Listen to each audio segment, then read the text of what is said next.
إن الحمد لله نحمده ونستعينه ونستغفره ونعوذ بالله من شرور أنفسنا ومن سيئات أعمالنا من يهده الله فلا مضل له ومن يضلل فلا هادي له أشهد أن لا إله إلا الله وحده لا شريك له وأشهد أن محمدا عبده ورسوله صلى الله عليه وعلى آله وسلم يا أيها الذين آمنوا اتقوا الله حق تقاته ولا تموتن إلا وأنتم مسلمون أما بعد. Kaum muslimin, Bapak Ibu, ikhwan dan akhwat sekalian yang berbahagia, kita mulai dengan kalimat syukur kepada Allah Azza wa Jal. Di sore hari ini, Alhamdulillah, kita masih diberikan kesempatan, masih diberikan kesehatan dan keluasan waktu serta nikmat lainnya untuk kita bisa melaksanakan salah satu kewajiban yang Allah perintahkan kepada kita semua. Kewajiban yang tidak boleh kita tinggalkan sampai mati. Kewajiban yang mesti kita kerjakan dengan ikhlas. Kewajiban yang mulia dan agung di sisi Allah, yaitu kewajiban untuk menuntut ilmu. Kita mempelajari tentang agama kita yang kita cintai, yang kita yakini kebenarannya, yang berusaha kita pahami, kita amalkan, kita pertahankan sampai akhir hidup kita. Mudah-mudahan apa yang kita lakukan pada sore hari ini, Allah catat sebagai amal saleh yang dapat memperberat timbangan kebaikan kita nanti pada hari kiamat. Jamaah sekalian yang berbahagia, pada kesempatan kali ini kita akan mencoba membahas suatu tema yang sangat kita butuhkan dan tema yang sangat penting bagi setiap muslim, yaitu tentang 20 amal, 20 amalan sebagai cahaya di dunia dan di akhirat nanti. Amal apa saja yang bisa kita lakukan, yang amal tersebut akan bernilai cahaya, akan menjadi cahaya nanti bagi kita di dunia dan di akhirat nanti. Dan perlu kita ketahui bahwa cahaya inilah yang menjadikan kita bisa mendapatkan hidayah, mendapatkan taufik. Cahaya inilah yang menjadikan kita mendapatkan kebahagiaan dan mampu menjadi orang yang Allah cintai. Dengan cahaya inilah ya, seseorang akan mendapatkan keberkahan hidup. Dengan cahaya inilah seseorang akan mendapatkan kebahagiaan dan keselamatan, bahkan sampai ke akhirat nanti dimudahkan segala macam urusannya. Urusan dunia sangat pendek, urusan akhirat sangat panjang. Tetapi kemudahan demi kemudahan akan diraih dengan sebab cahaya yang Allah berikan kepada seorang hamba. Dan di dunia, seseorang itu akan mendapatkan cahaya berupa ilmu, berupa pengetahuan, berupa suatu kebenaran, ya, berupa suatu keberkahan, kemudahan dan lain-lain. Dan adapun di akhirat, cahaya benar-benar berupa cahaya dan berbentuk cahaya. Dan kita akan lihat nanti dalil-dalilnya di mana posisi-posisi di akhirat nanti, di fase-fase kehidupan di sana Allah memberikan cahaya kepada orang-orang yang layak mendapatkan cahaya karena dengan amal soleh yang telah dia lakukan selama di dunia. Dan dengan sebab cahaya tersebutlah mereka mendapatkan keselamatan nanti di akhirat dan dimudahkan untuk masuk ke dalam surga. Nah, tentunya setiap muslim ingin masuk surga. Setiap muslim pasti ingin dimudahkan melalui tahapan-tahapan dan fase yang ada di akhirat yang sangat panjang. Begitu juga seorang muslim selama di dunia pasti menginginkan kebahagiaan. Pasti menginginkan dia memiliki ilmu yang benar, amal yang benar, ya. Dia pasti menginginkan keluarga yang sakinah, mawaddah, warahmah. Dia menginginkan mampu untuk melakukan berbagai macam ketaatan dan menjauhi segala macam kemaksiatan dan lain-lain. Maka jemaah sekalian, kita akan cepat ya membahas karena ini materinya cukup panjang ya, ada 20 amalan yang mungkin ada yang kita ketahui dan mungkin ada yang tidak kita ketahui. Amal apa saja yang akan mendatangkan cahaya. Sekali lagi, perlu dipertegas bahwa selama di dunia, cahaya yang Allah berikan kepada seorang hamba berupa ilmu, berupa hidayah, berupa taufik. Cahaya yang Allah berikan kepada seorang hamba berupa kebaikan, dia mampu taat, mampu menjauhi dosa dan maksiat, dan lain-lain. Dan adapun di akhirat, berbetul-betul berbentuk cahaya. Nanti kita akan lihat dalil-dalilnya yang kita bacakan ya. Baik, jamaah sekalian, 20 amal sebagai cahaya di dunia dan di akhirat. Yang pertama adalah bertakwa kepada Allah tabaraka wa taala. Dengan cara bertakwa kepada Allah tabaraka wa taala dan beriman kepada Rasulnya serta menjauhi kemunafikan. Bertakwa kepada Allah, beriman kepada Rasulnya dan menjauhi kemunafikan. Bisa kita lihat di surah Al-Hadid. Di surah Al-Hadid ayat ke-28. Allah berfirman, wahai orang-orang yang beriman, bertakwalah kepada Allah dan berimanlah kepada Rasulnya sallallahu alaihi wasallam. Ya, dengan bertakwa kepada Allah, beriman kepada Rasulnya, maka niscaya Allah akan memberikan rahmatnya kepadamu dua bagian. Akan memberikan rahmatnya kepadamu dua bagian. Dan menjadikan cahaya untukmu, yang dengan cahaya itu kamu dapat berjalan di atas sirat sebagai penerang. Serta dia, Allah akan mengampunimu. Dan Allah Maha Pengampun, Maha Penyayang. Subhanallah. Dengan bertakwa dan beriman kepada Rasulullah, Allah berikan dua rahmat dan menjadikan cahaya. Diberikan cahaya. Karena amalannya adalah bertakwa kepada Allah dan beriman kepada Nabi SAW. Dengan cahaya itu, ya, seseorang dapat berjalan nanti di atas sirat. Ini kondisi di mana ini? Di akhirat. Sirat itu jembatan yang terbentang di atas neraka jahanam yang lebih tajam dibandingkan rambut dan lebih tajam dibandingkan pedang dan lebih halus dibandingkan rambut. Ya, sirat jembatan yang lebih tajam dibandingkan pedang dan lebih halus dibandingkan rambut. Ini kondisi yang akan dialami sebagai salah satu fase yang ada di akhirat. Dan untuk bisa melewati sirat ini ternyata dengan mudah sampai ke tujuan dengan kecepatan yang paling maksimal, ternyata dengan cara bertakwa kepada Allah dan beriman kepada Rasulnya. Dan Allah pun akan mengampuni dosa seseorang.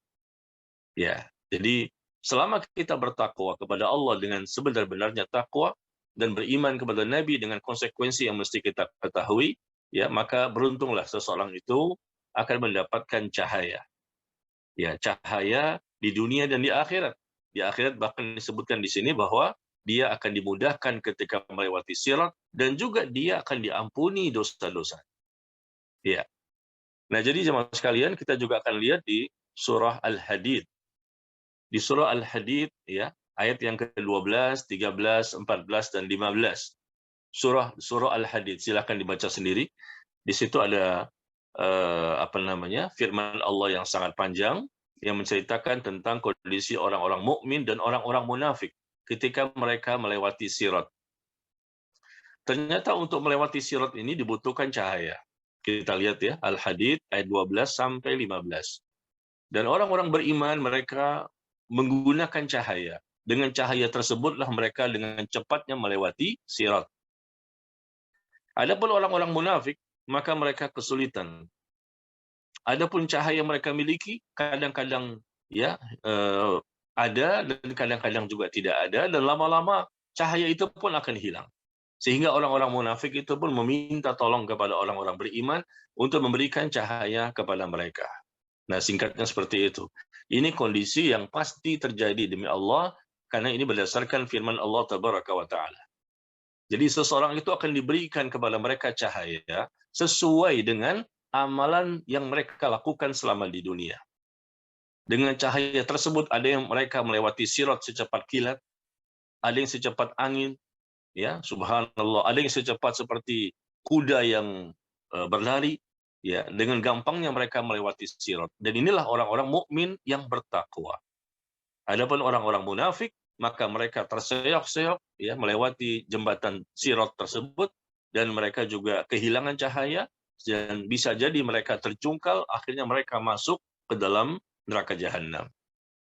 Nah, ini kesempatan bagi kita kalau kita meyakini peristiwa ini akan terjadi dan ini berdasarkan firman Allah Tabaraka wa Ta'ala, ya, sehingga dimudahkan setelah melewati sirat kita memasuki fase berikutnya qantarah. Setelah itu baru surga. Ya, fase yang sangat panjang sebetulnya. Dari mulai alam kubur, ya, terjadi hari kiamat, kemudian dikumpulkan di padang mahsyar, kemudian melalui proses dihisapnya amal, diberikan buku catatan amal, kemudian ditimbang amal, ya, melalui telaga Al-Kautsar, baru melewati sirat, kemudian kantarah dan surga atau neraka. Ya, jadi inilah yang pertama kali yang mesti kita siapkan, yaitu kita tingkatkan nilai ketakwaan kita. Kita beriman kepada Rasulullah, berarti kita memenuhi semua perintah yang disampaikan oleh beliau, dan kita menjauhi semua larangan-larangannya, dan kita membenarkan semua berita yang sahih yang berasal darinya. Dan kita tidak beribadah kecuali dengan ibadah yang telah beliau contohkan. Itu konsekuensi dari mengucapkan kalimat asyhadu anna Muhammadan abduhu wa rasuluh. Ya, baik. Saya rasa mudah dipahami ya. Yang kedua, amalan yang menyebabkan seseorang itu akan mendapatkan cahaya di dunia dan di akhirat, yaitu dengan cara bertaubat nasuha. Taubat nasuha, sebagaimana kita lihat di surah At-Tahrim. Di surah At-Tahrim, ya ayyuhalladzina amanu tubu ilallahi taubatan nasuha. Wahai orang-orang yang beriman, bertaubatlah kepada Allah dengan taubat yang sebenar-benarnya, yang semurni-murninya. Nah, kita baca di surah At-Tahrim ayat ke-8. Panjang ya ayatnya, Allah jelaskan di situ, dengan bekal taubat yang dilakukan, dan nanti akan Allah berikan cahaya kepada mereka di hari kiamat, di mana Allah tidak akan mengecewakan Nabi dan orang-orang yang beriman bersamanya, sedang cahaya mereka memancar di hadapan ya dan di sebelah kanan mereka. Cahaya itu akan diberikan kepada mereka di hadapan mereka dan di sebelah kanan mereka. Lalu mereka mengatakan, wahai Tuhan kami, sempurnakanlah untuk kami cahaya kami, dan ampunilah kami. Di mana ini prosesnya? Di atas jembatan Sirat. Ya, jadi Allah menyebutkan tentang kondisi Sirat ini dalam beberapa ayat. Ya, begitu menegangkan, begitu mengerikan, begitu menakutkan. Ya, karena begitu banyaknya orang yang terjungkal terkait dengan besi-besi pengait. Ya, ada juga yang selamat, dan ini semua kembali kepada iman dan amal soleh yang dimiliki selama di dunia. Tadi dikatakan takwa kepada Allah, beriman kepada Rasulullah, dan tidak menjadi orang munafik. Nah, di poin kedua ini adalah bertaubat dengan taubat nasuha. Dengan sebab itu, seseorang akan mendapatkan cahaya di hadapannya dan di sebelah kanannya. Maka segeralah kita bertaubat kepada Allah. Jangan kita menunggu-nunggu, karena kita nggak tahu ya, kapan kita akan mengalami kematian. Bisa jadi yang tua lebih dahulu meninggal dunia, dan bisa jadi yang lebih muda pun meninggal terlebih dahulu. Jangan kita merasa bahwa usia muda masih lama sekali waktu untuk matinya. Bisa jadi yang muda lebih dahulu dipanggil oleh Allah, ya, karena memang kematian tidak kita ketahui kapan datangnya, baik yang masih muda ataupun yang sudah tua. Ya, kemudian yang ketiga, amal yang akan menjadi cahaya di dunia dan di akhirat, yaitu selalu menjaga sholat 5 waktu. Menjaga sholat 5 waktu, khususnya sholat Isya dan subuh. Ya, Abu Malik Al-Asy'ari radhiyallahu anhu berkata, Rasulullah sallallahu alaihi wasallam bersabda, "Was-salatu nurun." Dan sholat itu adalah cahaya. Sholat itu adalah cahaya. Dan nanti dia di akhirat menjadi cahaya bagi orang-orang beriman di dalam kegelapan dan di atas sirat. Karena sesungguhnya cahaya dibagikan kepada mereka sesuai dengan amalan-amalan mereka. Nah, lagi-lagi tentang masalah sirat, jembatan yang terbentang di atas neraka jahanam. Dengan sholat itu akan bisa menimbulkan cahaya. Kita sholat selama di dunia. Kita sholat selama di dunia, 5 waktu, sholat sunnah juga ya. Tetapi nanti akan berdampak timbulnya cahaya. Akan bercahaya dari ibadah sholat yang kita kerjakan. Kalau sholatnya diterima oleh Allah. Dan cahaya itu akan dirasakan nanti di akhirat, khususnya ketika melewati sirat. Ternyata ketika melewati sirat ini berada dalam kegelapan. Dan itu butuh cahaya. Ya, bagi orang yang selamat sampai ke tujuan, ternyata selamat itu dengan sebab mereka memiliki cahaya. Cahaya itu adalah dari pertobatan mereka, dari sholat mereka, bertakwa kepada Allah, beriman kepada Rasulullah, dan menghindari kemunafikan. Ya. Dan di hadis yang lain, Anas bin Malik radhiyallahu anhu berkata, Nabi SAW bersabda, berikanlah kabar gembira kepada orang-orang yang berjalan di kegelapan, menuju masjid-masjid, dengan cahaya yang sempurna nanti pada hari kiamat. Orang yang berjalan artinya mereka mendatangi masjid untuk sholat Isya dan subuh. Karena pada waktu itulah ya waktu yang gelap. Ya, waktu yang gelap ketika kita menuju ke masjid untuk sholat berjamaah. Berikan kabar gembira kepada mereka yang berjalan di kegelapan menuju masjid, bahwa mereka nantinya di akhirat akan mendapatkan cahaya yang sempurna. Nah, di sini berarti orang-orang yang melakukan ibadah sholat 5 waktu, ya, maka mereka akan mendapatkan cahaya. Ya, khususnya tadi masalah sholat Isya dan sholat subuh. Kemudian yang keempat, cara untuk mendapatkan cahaya ini, agar bercahaya amal yang kita lakukan dan berguna di dunia sampai ke akhirat, adalah kita berdoa, memohon kepada Allah agar mendapatkan cahaya saat berjalan menuju masjid. Ketika kita menuju masjid bagi laki-laki tentunya ya, dari subuh sampai Isya, maka disunahkan keluar dari rumah, ya, keluar dari rumah kita membaca doa, Bismillah, tawakkaltu 'ala Allahi, la haula wala quwata illa billah. Nah, setelah itu kita berjalan, jalan kaki. Ya. Tapi andai kata jauh, ya tidak mengapa, kita pakai motor atau pakai mobil ya. Nah, ada sunnahnya di situ, selama perjalanan dari rumah menuju ke masjid. Ini salah satu sunnah yang banyak ditinggalkan oleh kaum muslimin, padahal kita dianjurkan membaca doa yang luar biasa. Dan doa ini adalah doa yang akan menimbulkan cahaya, baik di dunia sampai ke akhirat nanti. Ya, doanya panjang ya. Contohnya adalah Allahumma ja'al fi qalbi nura, wa fi lisani nura, wa fi sam'i nura, wa fi basari nura, wa min fawqi nura, wa min tahti nura, wa an yamini nura, wa an shimali nura, dan seterusnya. Ya, artinya adalah ya Allah jadikanlah cahaya. Ya Allah jadikanlah cahaya di dalam hatiku.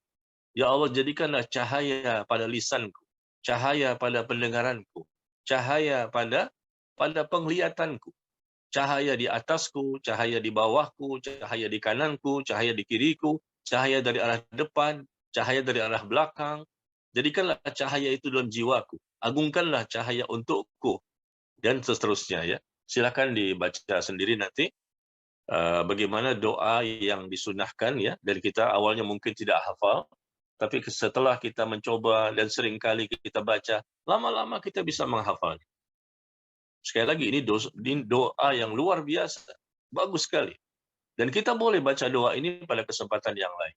Tetapi yang lebih ditekankan adalah doa ini dibaca ketika dalam perjalanan dari rumah menuju ke masjid. Ya. Minta diberikan cahaya. Cahaya pada rambutku, cahaya pada kulitku, cahaya pada sarafku, cahaya pada dagingku. Subhanallah, jadikanlah diriku sebagai cahaya. Ya Allah, berikan aku cahaya. Ya, agungkan cahaya itu. Banyak sekali permintaan yang kita hendaknya baca pada waktu jalan menuju ke masjid. Ya. Kemudian yang kelima, yang bisa kita lakukan, amal untuk bisa menimbulkan cahaya yang bermanfaat untuk kita di dunia sampai ke akhirat, yaitu membaca surah Al-Kahfi pada malam Jumat atau di hari Jumat. Membaca surah Al-Kahfi pada malam Jumat atau di hari Jumat.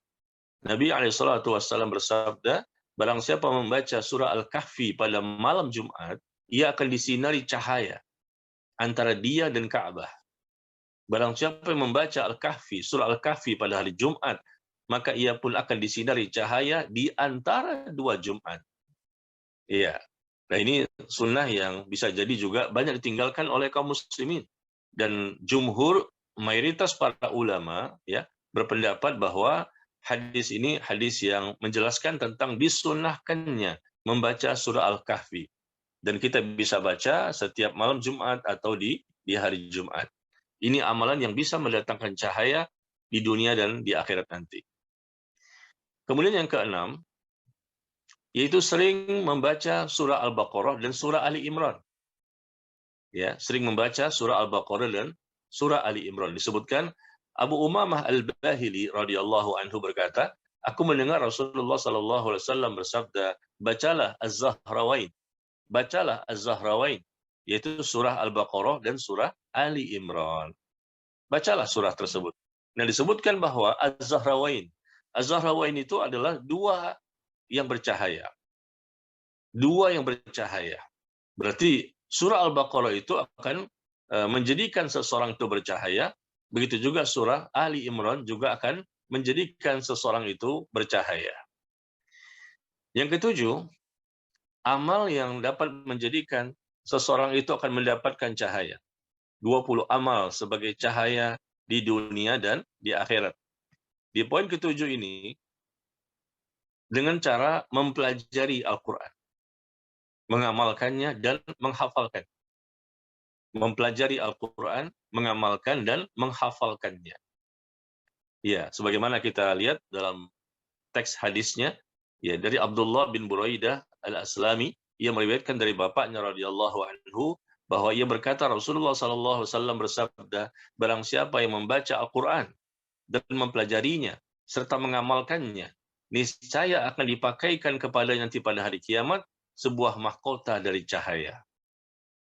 Ya, dia mempelajari Al-Qur'an, mempelajarinya dan mengamalkannya.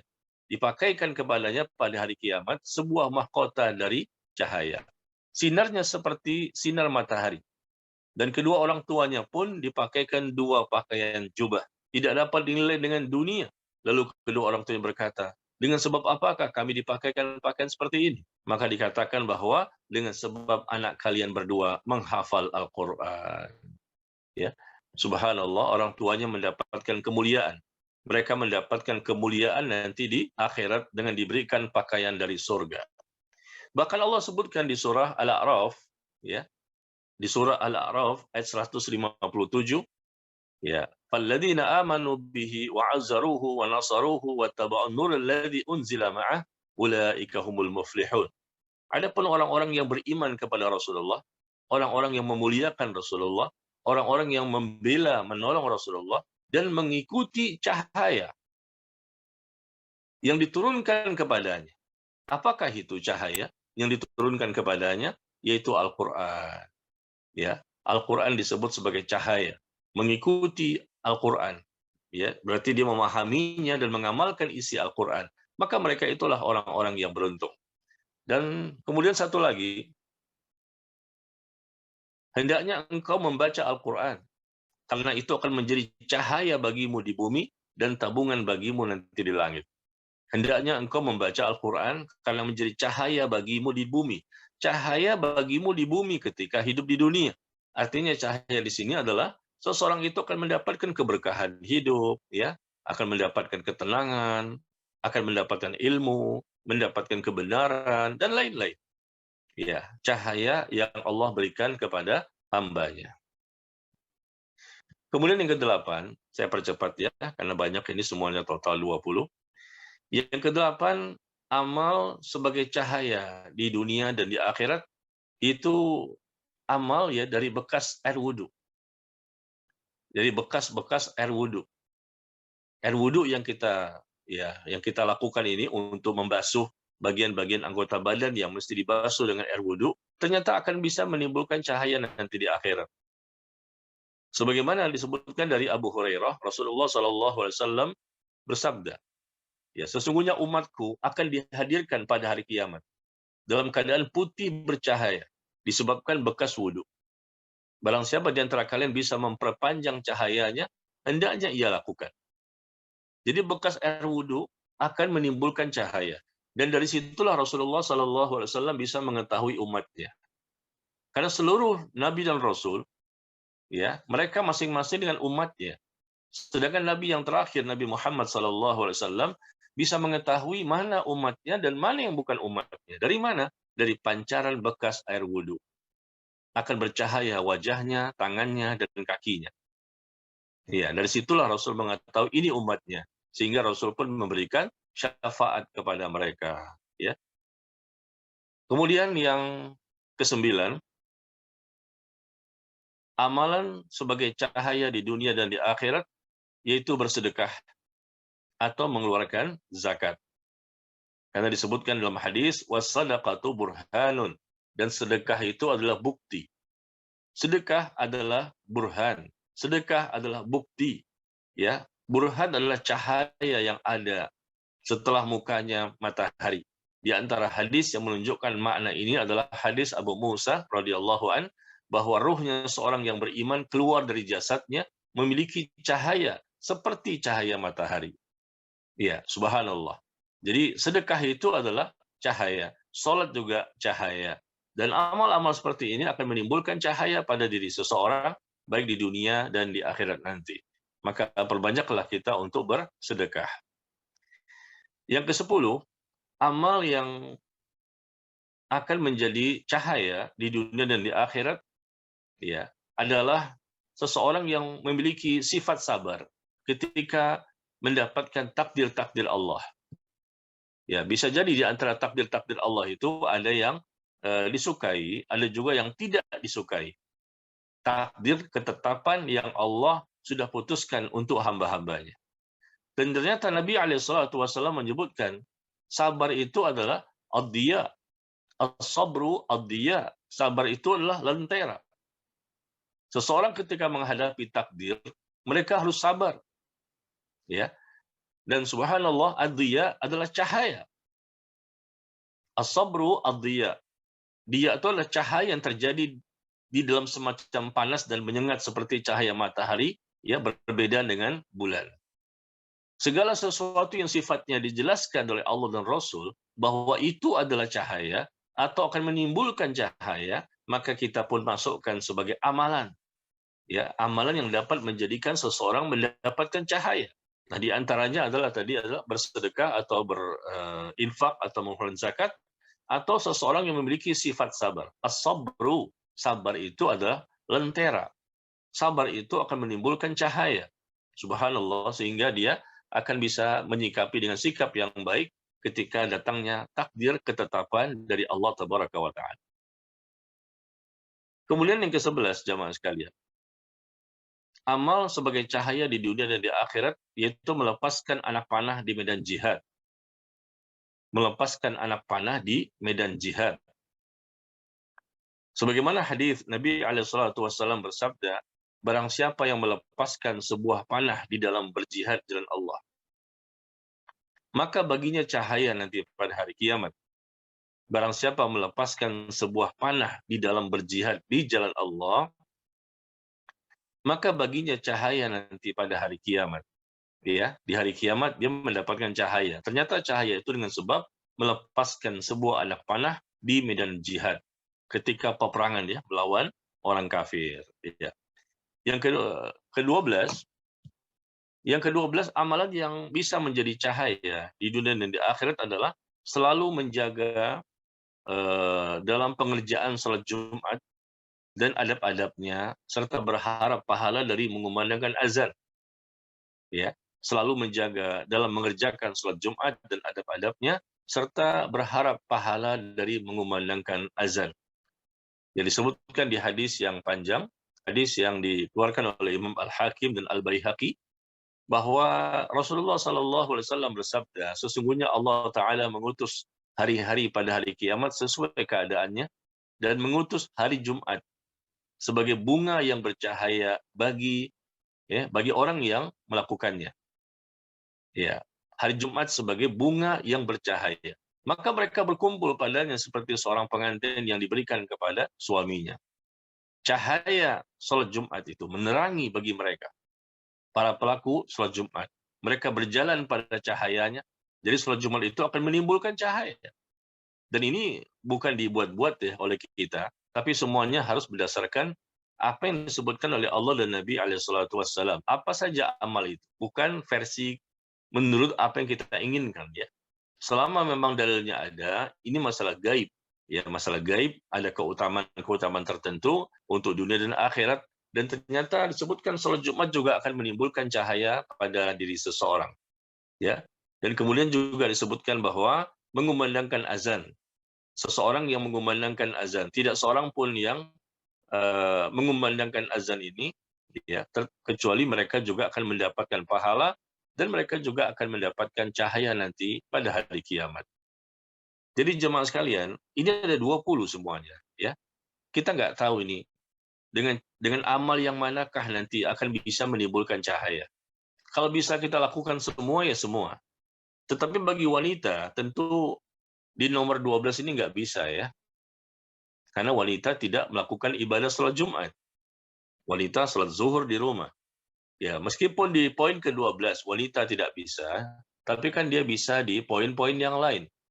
Ya, kita bisa lakukan semuanya kalau memang kita mampu. Tapi kalau tidak mampu, barangkali 19, barangkali 18, barangkali 17, ya, pada hal-hal yang sifatnya wajib tentunya tidak boleh kita tinggalkan.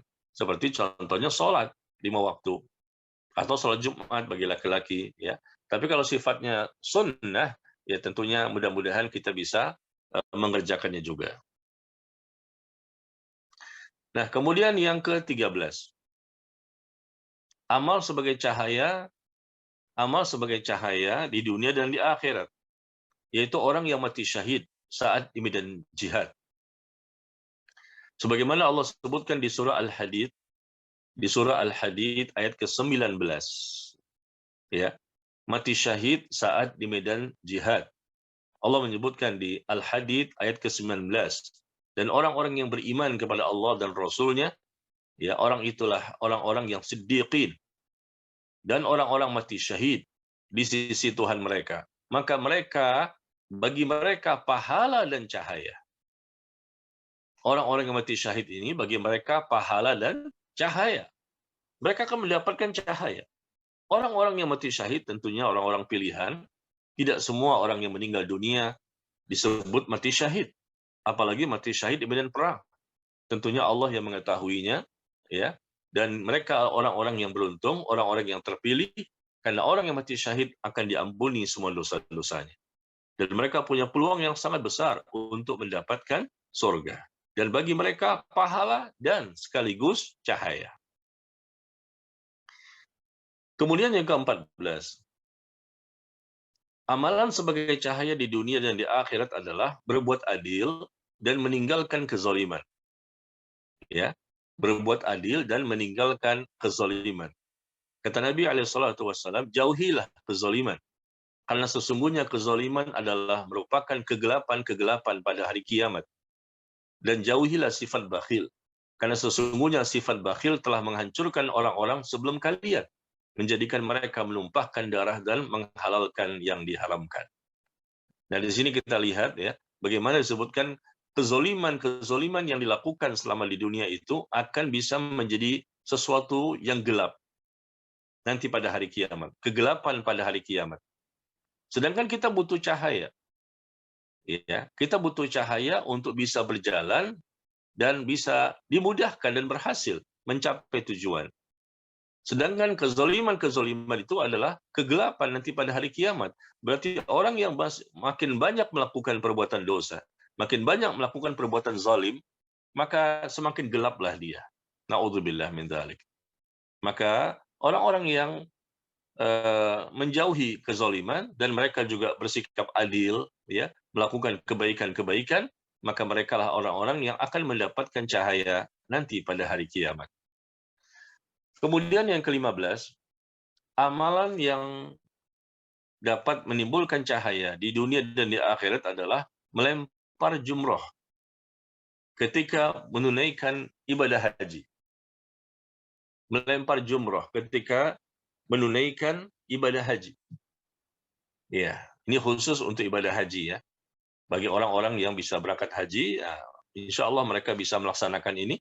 Dan Nabi SAW bersabda, jika kamu melemparkan batu-batu jumroh, maka niscaya bagimu cahaya nanti pada hari kiamat.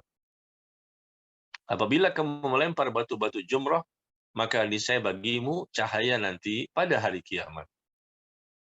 Terkadang disebutkan hari kiamat. Terkadang juga cahaya itu berkaitan dengan hidup kita di dunia. Karena di dunia ini pun nantinya bisa mendatangkan cahaya dari amalan-amalan yang kita lakukan. Ya. Kemudian yang ke-16, amalan yang bisa mendatangkan cahaya atau sebagai cahaya di dunia dan di akhirat adalah menggundul rambut ketika tahallul haji. Menggundul rambut ketika tahallul haji. Ya, kita paham bahwa ketika kita berhaji, setelah kita melempar jumroh, ya, Jumrah Aqabah di tanggal 10 Zulhijjah, ya. Kemudian kita balik ke kota Mekah untuk tawaf ifadah, dan kita juga nanti sa'i. Dan ketika sa'i itulah namanya tahallul haji. Ya, insya Allah bagi orang-orang yang sudah berhaji paham ya. Ketika dari Safa ke Marwah, Safa ke Marwah, Marwah ke Safa, Safa ke Marwah 7 kali bolak-balik, ya. Ketika sa'i, ibadah sa'i, dan ujungnya sampai di Marwah. 7 kali bolak-balik sampai di Marwah, kita bertahallul. Nah, ketika tahallul inilah disunnahkan bagi laki-laki untuk digundulkan, dihilangkan semua rambutnya. Maka Rasul mendoakan 3 kali baginya. Ketika orang itu mau menggundulkan rambutnya, Rasul mendoakan 3 kali. Kita baca hadisnya ya, bahwa Nabi SAW ya bersabda, dan jika ia menggundul rambutnya, maka ia memiliki pada setiap rambutnya yang jatuh dari kepalanya cahaya pada hari kiamat. Ya, jika seseorang itu menggundulkan rambutnya, disunnahkan ya untuk gundul pelontos. Makanya kita jangan kaget ketika jamaah haji pulang itu rambutnya digundul semua bagi laki-laki. Bagi wanita tidak demikian. Bagi orang-orang yang menggundulkan rambutnya, maka setiap rambutnya yang jatuh dari kepalanya tersebut akan menjadi cahaya pada hari kiamat. Ya, subhanallah, ini merupakan berita gembira ya bagi orang-orang yang berangkat haji dan kemudian mereka menggundulkan rambutnya. Di samping mendapatkan cahaya, mereka juga mendapatkan doa dari Nabi SAW sebanyak 3 kali. Tetapi kaum muslimin ada juga yang tidak mau menggundulkan rambutnya, maka ya boleh-boleh saja.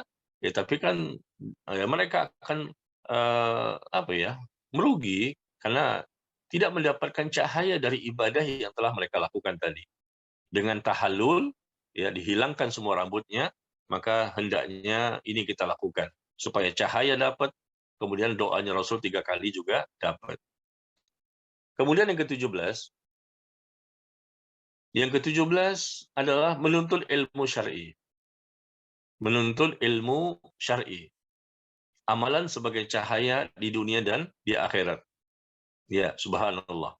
Dan disebutkan bahwa al-ilmu nurun wal jahlu ya zulam. Ilmu itu laksana cahaya dan jahil itu adalah kegelapan. Al-ilmu nurun wal jahlu zalam. Ilmu itu laksana cahaya dan jahil itu adalah kegelapan. Kita tahu orang yang menuntut ilmu itu mendatangi majelis ilmu, kata Nabi SAW, ya, dia menempuh perjalanan dalam rangka untuk menuntut ilmu, maka Allah akan mudahkan baginya jalan menuju surga. Dimudahkan semuanya. Jalan menuju surga dengan sebab menuntut ilmu. Ya, dan dimudahkan dengan cara apa? Orang itu bisa gampang sekali melewati tahapan-tahapan, fase-fase kehidupan di alam akhirat sampai dia ke surga. Ternyata dimudahkan dengan sebab cahaya. Cahaya itulah yang akan menyebabkan dia mudah. Ilmu bagaikan cahaya. Dengan ilmu itu kita bisa mengetahui mana yang salah dan mana yang benar. Mana yang mesti dilakukan dan mana yang mesti ditinggalkan. Ya, mana amal yang soleh dan mana amal yang salah. Mana yang tauhid, mana yang syirik, dan seterusnya. Maka hendaknya kita serius ya dalam menuntut ilmu, mempelajari agama ini, jangan main-main. Ya, kita semuanya wajib untuk paham, khususnya berkaitan dengan perkara-perkara yang Allah perintahkan kepada kita. Semuanya harus kita pahami dan mudah. Karena Islam ini agama yang mudah, tidak ada satupun yang sulit. Kita merasa sulit dengan Islam ini bisa jadi karena tidak ikhlas, atau mungkin karena hatinya kotor, hatinya bersih, hatinya kotor dan keras ya, hatinya keras. Atau mungkin merasa berat. Kenapa? Karena memang tidak mau belajar.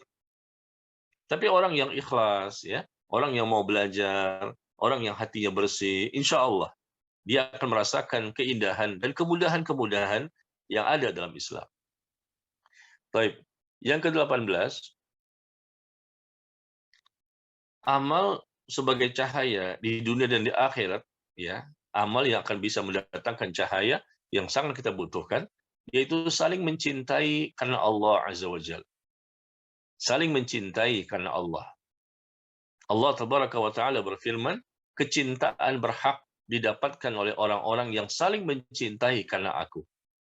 kecintaanku berhak didapatkan oleh orang-orang yang saling menyambung silaturahim karena aku.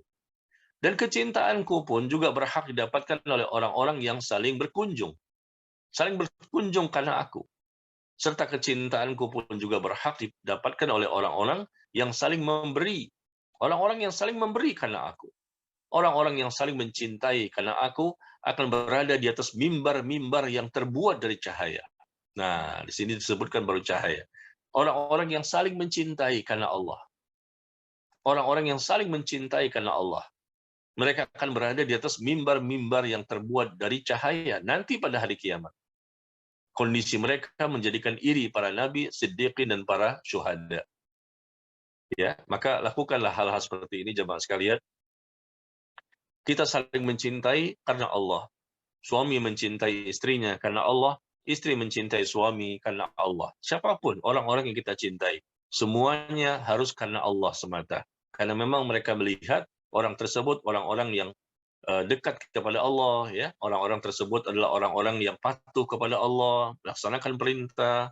Ya, jadi kita menyukai orang itu. Karena orang itu dekat sekali dengan Allah, dekat dengan agamanya, dan mengamalkan agamanya dengan serius, ya, dengan maksimal, dan selalu tunduk dan patuh kepada Allah Tabaraka wa Ta'ala. Sehingga kita mencintai. Saling mencintai karena Allah Azza wa Jalla menjadikan seseorang akan mendapatkan keutamaan. Dia akan berada di atas mimbar-mimbar yang terbuat dari cahaya nanti pada hari kiamat. Nah, kemudian yang ke-19.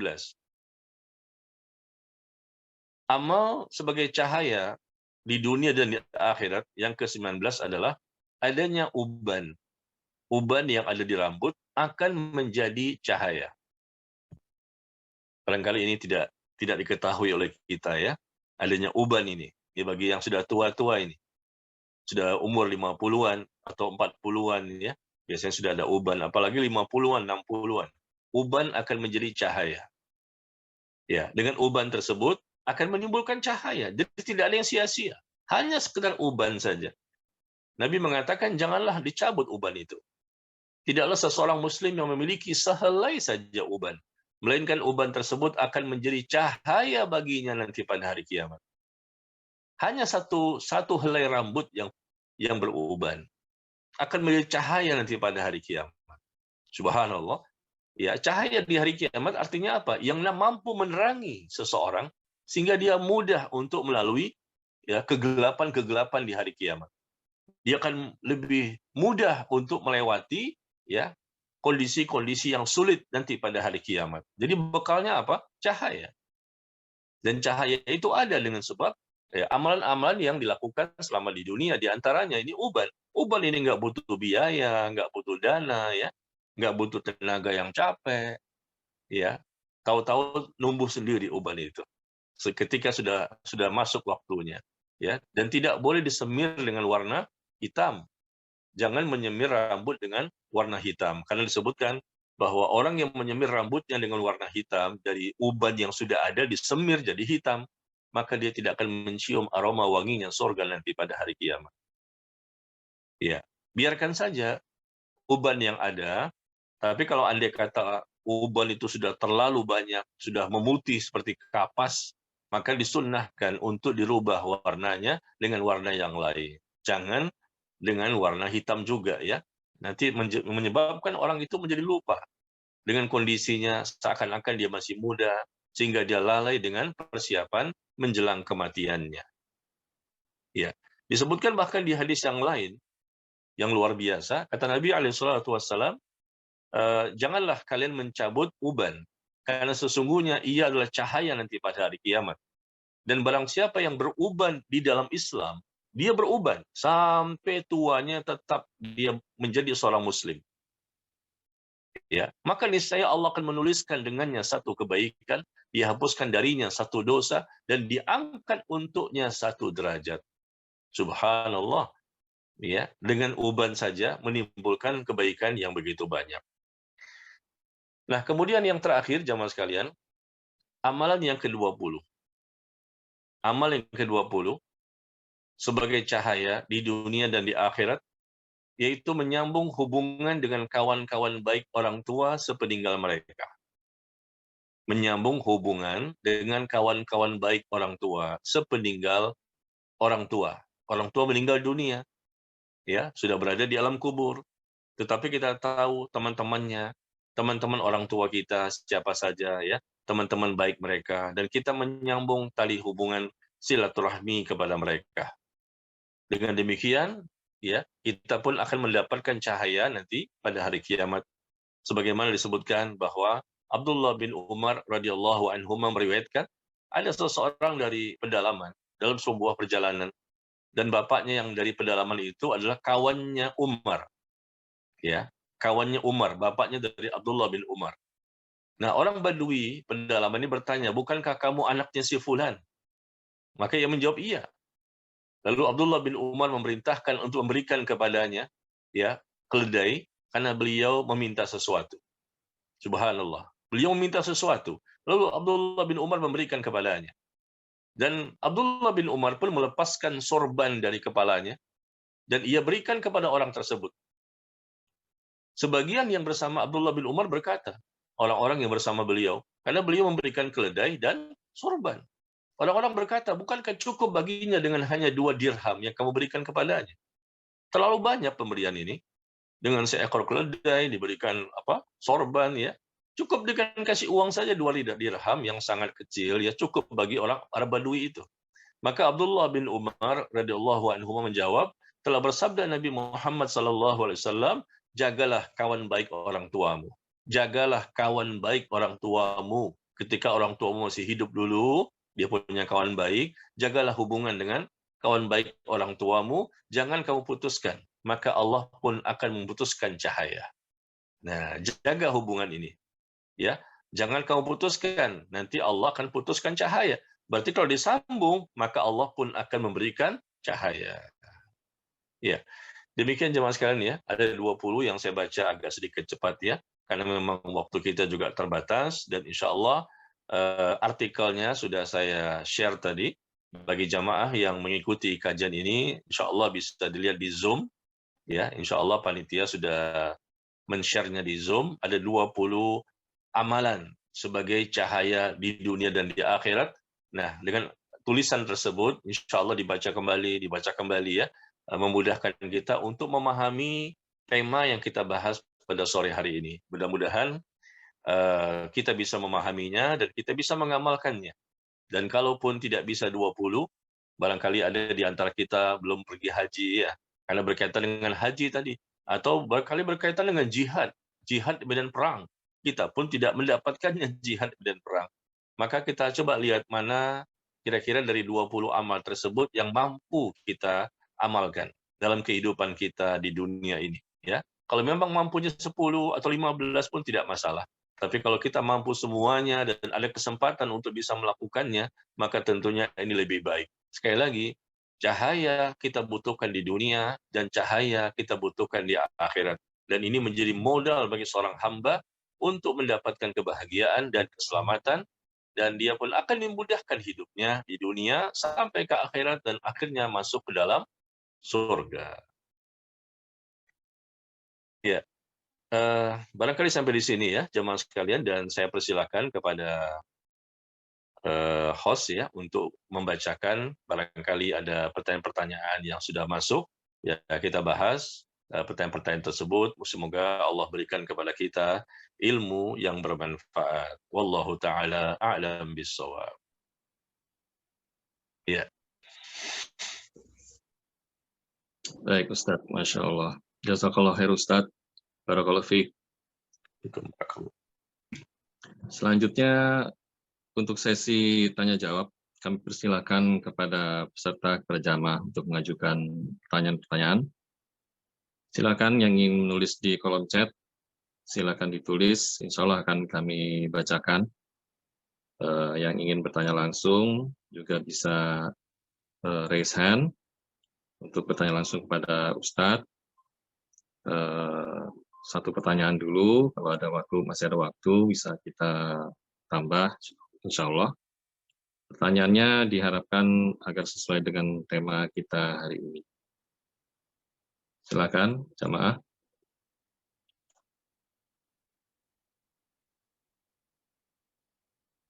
Baik, Ustadz, sambil menunggu pertanyaan dari peserta, tadi Ustadz ada menyampaikan tentang untuk mendapatkan di awal-awal ya, untuk mendapatkan cahaya nanti di akhirat, ya, itu salah satunya adalah dengan mengikuti tunjuk Rasulullah gitu, Ustadz ya. Iya.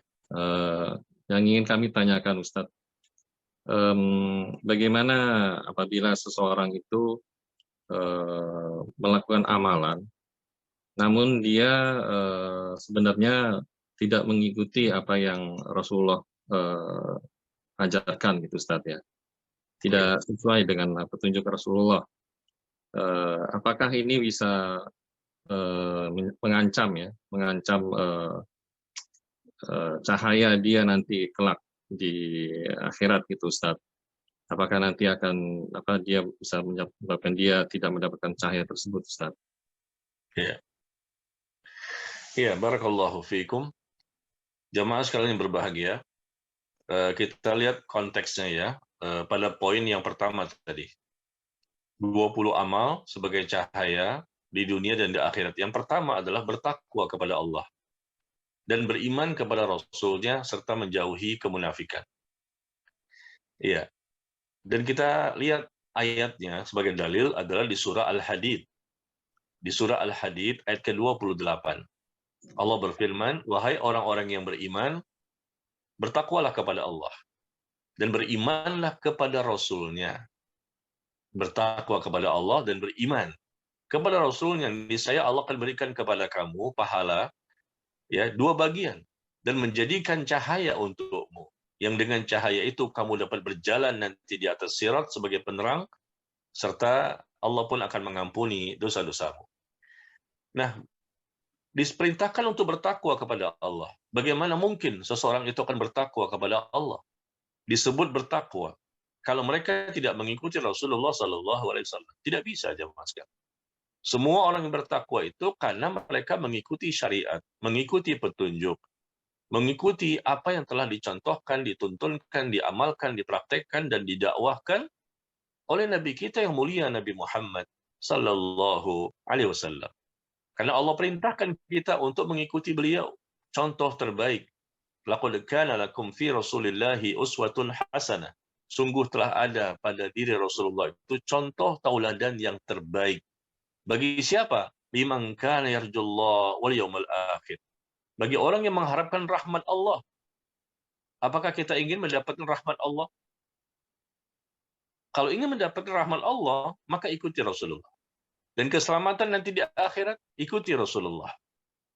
Ya, tidak bisa bertakwa tanpa mengikuti contoh tauladan apa yang telah beliau ajarkan dari sisi akidah yang benar, dari sisi ibadah yang benar, dari sisi akhlak yang benar, dari sisi apapun yang ada dalam Islam yang telah beliau ajarkan dan beliau tuntunkan dan beliau contohkan. Ya. Jadi beriman kepada Nabi menyebabkan adanya cahaya. Ya, beriman kepada Nabi itu maksudnya apa? Apakah sekedar saya yakin bahwa beliau Rasulullah utusan Allah? Hanya itu saja? Apakah itu bentuk keimanan? Tidak. Allah menginginkan keimanan itu dibuktikan. Bukan hanya diucapkan dan ada di hati. Tapi dibuktikan dengan perbuatan. Iman kepada Nabi SAW, iman kepada Rasulullah adalah melaksanakan segala perintahnya. Yang kedua, menjauhi segala larangannya.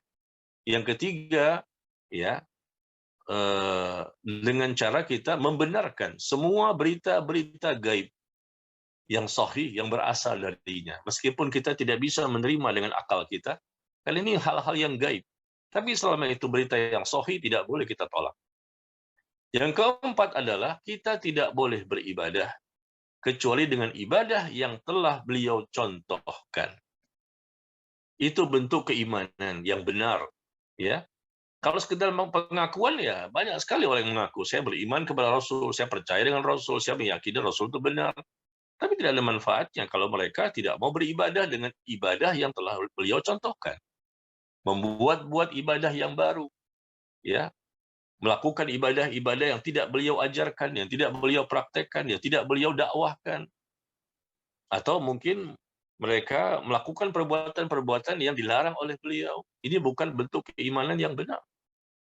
Ya, demikian ya. Jadi kalau betul-betul kita beriman kepada Rasulullah, maka tentunya kita mencintainya. Bentuk mencintainya dengan cara kita mengikutinya. Mengikutinya tentunya dengan cara mengamalkan semua perintahnya, menjauhi segala larangannya, membenarkan semua berita gaib darinya, dan tidak beribadah kecuali dengan ibadah yang telah beliau contohkan. Ya, dengan demikian nanti barulah seseorang itu akan mendapatkan cahaya di dunia dan di akhirat. Artinya dengan dia mengikuti Rasulullah, maka dia akan mendapatkan ilmu yang bermanfaat. Dengan mengikuti Rasulullah, dengan cara pemahaman yang benar, cara beragama yang benar mengikuti beliau, maka kita pun akan mudah memahami Islam. Allah akan berkahi ilmu kita.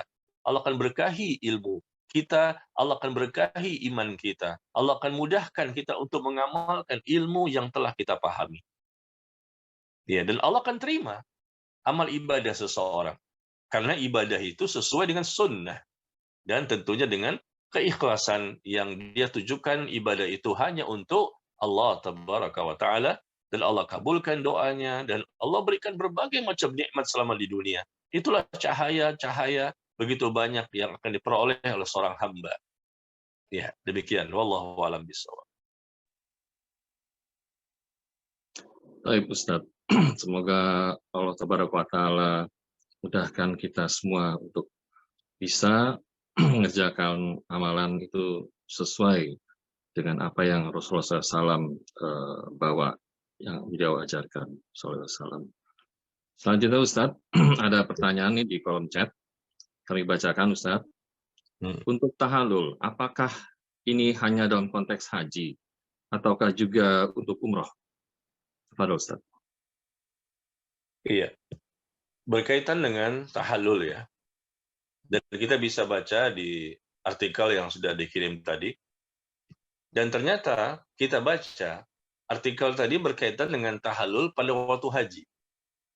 Dan bukan tahallul pada waktu umroh. Ya. Karena ini Rasul menyebutkan konteksnya ketika berhaji. Jika seseorang itu menggundul rambutnya, maka ia memiliki pada setiap rambutnya yang jatuh dari kepalanya cahaya pada hari kiamat. Ya. Adapun orang yang menggundul rambutnya di kepala seseorang itu, maka sesungguhnya tidak satu dari helai rambutmu yang jatuh di atas tanah, melainkan ia akan menjadi cahaya bagimu pada hari kiamat. Konteksnya Rasul menyebutkan kalimat-kalimat seperti ini berkaitan dengan haji.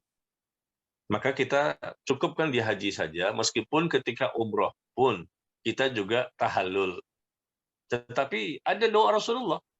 Rasulullah mendoakan 3 kali kepada orang yang bertahallul, apakah di haji ataupun di umroh. Rasul mendoakan kebaikan kepada umatnya. Ya, tetapi kalau berkaitan dengan cahaya tadi, karena konteks yang berkaitan dengan tahallul haji, ya, maka kita cukupkan sampai di situ. Jangan kita bawa juga ke umroh, karena memang tidak kita temukan ya hadisnya tentang tahallul umroh lalu kemudian berdampak kepada cahaya yang akan diterima oleh seseorang nanti di dunia ataupun di akhirat. Demikian, wallahu a'lam bishawab. Baik Ustaz, jadi intinya adalah kita kembalikan sebagaimana datangnya dalil Ustaz ya. Iya. Bagaimana hadisnya, insyaallah. Baik Ustaz, selanjutnya ada pertanyaan lagi. Assalamualaikum warahmatullahi wabarakatuh. Assalamualaikum. Afwan Ustaz, ingin bertanya, bagaimana cara bisa menundukkan pandangan dari yang bukan mahram di sosial media dan di luar rumah? Barakallahu fiik, jazakallahu khairan Ustaz. Syukran. Iya, subhanallah. Bagaimana cara menundukkan pandangan ketika melihat lawan jenis ya, yang bukan mahram di sosial media ataupun di masyarakat. Ini suatu perkara yang sangat berat jemaah sekalian. Dengan kondisi yang penuh dengan fitnah, banyak godaan, Ya, banyak sekali manusia yang tidak peduli kepada agamanya, dan setan pun menjadikan itu sebagai sarana untuk menjadikan seseorang itu tergelincir dan melakukan dosa-dosa berikutnya. Na'udzubillah min dzalik. Menjaga pandangan. Al-Imam Ibnul Qayyim rahimahullah mengatakan bahwa begitu banyaknya dosa itu yang awalnya dimulai dari pandangan. Dari awal melihat sesuatu yang diharamkan oleh Allah dan Rasul, akhirnya berdampak kepada dosa-dosa yang lain. Awalnya dosa dari melihat. Umumnya seperti itu. Makanya bagi orang-orang yang buta matanya, maka mereka bisa menghemat dosa. Mereka bisa memperkecil tingkat dosa. Karena mereka tidak melihat. Tetapi bukan berarti kita ingin buta, kan tidak demikian. Ya, kita ini bisa melihat, alhamdulillah, dan kita ingin bisa melihat. Kita tidak ingin buta. Tetapi dengan nikmat bisa melihat tersebut, maka kita manfaatkan untuk melihat hal-hal yang boleh kita lihat. Adapun tadi ditanya bagaimana caranya untuk bisa menundukkan pandangan. Ketika kita, khususnya di sosial media ya, kalau di masyarakat, ya tentunya fitnah juga ada di mana-mana. Tetapi sepertinya di zaman sekarang, eranya era digital, dan masing-masing kita punya handphone. Setiap hari barangkali kita membukanya. Dan handphone ini suatu kebutuhan. Bukan suatu lagi keinginan, kekayaan. Bukan, kebutuhan. Setiap personal membutuhkan handphone karena memudahkan hidup dan kehidupannya ketika di dunia. Nah, ketika membuka handphone tersebut, ya ada aplikasi-aplikasi, ada ya mungkin ada Telegram, ada Instagram, ada Facebook, ada YouTube dan lain-lain, ada TikTok juga ya. Dan ini semuanya ada risiko plus dan minus, ada positif dan negatif. Ya, ketika kita buka, terkadang tanpa kita sengaja, dan ini sering kali, dan itu pun saya rasakan. Ketika membuka aplikasi tertentu tanpa disengaja, maka terlihatlah adanya wanita-wanita yang terbuka auratnya. Dan itu tanpa disengaja, dan itu seringkali terlihat. Terpapar lagi, terpapar lagi, terpapar lagi. Bukan disengaja. Bagaimana kalau disengaja? Padahal untuk bisa sengaja melihat yang tidak boleh dilihat itu sangat gampang sekali. Tinggal dicari channelnya, dicari akunnya, dicari ya macam-macam ya, bisa dibuka dan ya dibuka dengan begitu gampangnya untuk mengakses ya hal-hal seperti itu. Oke lah, kalau mereka membuka dengan sengaja, tentunya ini perbuatan yang berdosa ya. Dan yang jadi masalah adalah yang tidak sengaja ini. Yang awalnya mungkin tidak sengaja sekali, astagfirullah, 2 kali, 3 kali. Lama-lama karena sudah terbiasa terpapar, akhirnya bisa jadi, na'udzubillah, menganggap biasa. Hal yang biasa, karena sudah sering melihat, dan tidak lagi dianggap suatu dosa. Ini salah satu sebab kenapa banyaknya kaum muslimin yang akhirnya melakukan dosa. Kenapa? Seringnya terpapar. Seringnya melihat sesuatu yang tidak boleh dilihat. Orang-orang terdahulu, mereka tidak punya handphone ya. Ya mereka hanya mungkin melihat di sisi masyarakat di luar sana. Dan sepertinya lebih aman. Sepertinya lebih aman ya dibandingkan ketika di era sekarang. Yang selalu terlihat, pagi, siang, sore, malam. Kapan saja kita membuka handphone. Jadi bagaimana caranya? Semuanya kembali kepada kita, jemaah sekalian. Handphone itu bukanlah sesuatu yang haram. Dan manfaatnya juga sangat besar sekali. Meskipun juga mudaratnya juga sangat besar sekali. Tinggal bagaimana seseorang untuk memanfaatkannya. Apakah dimanfaatkan untuk hal yang bisa menjadikan dia bertambah ilmu, bertambah iman, bertambah rasa takut kepada Allah, bertambah semangat beramal, menambah wawasan, pengetahuan, dan lain-lain, atau dia memang ingin untuk semakin merasakan kepuasan dalam berbuat dosa dan maksiat. Jadi caranya bagaimana? Yang pertama adalah tentunya kita berdoa kepada Allah. Kita berdoa kepada Allah agar Allah menjaga iman kita, hati kita, dan pandangan kita. Allah kuatkan agama kita ini. Dan kalau berkaitan dengan melihat lawan jenis, Rasul saja mengajarkan kepada kita, Allahumma inni a'udzubika min fitnatin nisa. Allahumma inni a'udzubika min fitnatin nisa. Ya Allah, aku berlindung kepadamu dari fitnah wanita. Aku berlindung kepadamu, ya Allah, dari bahaya wanita. Perbanyaklah kita berdoa kepada Allah agar kita tidak diganggu dengan adanya fitnah-fitnah wanita yang terkadang yang kita lihat ya menggoda kita sengaja untuk supaya kita jatuh kepada dosa. Mohon maaf ya para wanita, ibu-ibu tentunya yang solehah tidak demikian. Tetapi ada wanita-wanita yang berubah menjadi syaitan. Karena syaitan itu istilah untuk manusia dan jin yang kufur, ingkar, durhaka kepada Allah. Wanita-wanita yang sudah menjadi syaitan dari orang kafir maupun kaum muslimin. Mereka menjadi syaitan yang sengaja mereka itu ya dengan lemah gemulai suaranya, dengan pakaiannya dan lain-lain mengajak orang untuk berbuat dosa.